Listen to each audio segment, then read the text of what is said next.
ইচ্ছে করে জানতে আমি জিন্দা না কি লাশ দোজখের কিরে ফরিদ, তোর তো লেটে গেছে কিনলে গিয়া কি হইছে? কিরে ফরিদ, তোর আজকে মন খারাপ কেন?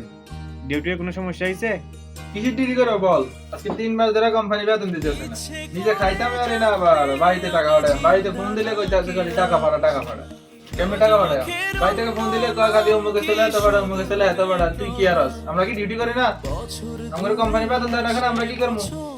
আমরা কোম্পানি ডিউটি করি না, খালাস। আমি কি ডিউটি করবো না? আপনারা তারা ডিউটি করবেন, জান আমি ডিউটি করবো। সুখের সেই হরিণ আমি টাকা আমারও তো একই অবস্থা, আজকে 3 মাস ধরে বেতন দেয় না, ডিউটি করবো না ভাই একদম। আমি টাকা আমার তো একই অবস্থা, 3 মাস ধরে বেতন দেয় না। আমিও ডিউটি করতাম না। খালাস খালাস, আমি ডিউটি করবো না, তোরা ডিউটি কর। খালাস, তুই ডিউটি করছিস না, আমিও ডিউটি করব না। এক কথাই শেষ। আমি টাকার এক মেশিন আমি টাকার এক মেশিন আমি টাকার এক মেশিন আমি টাকার এক মেশিন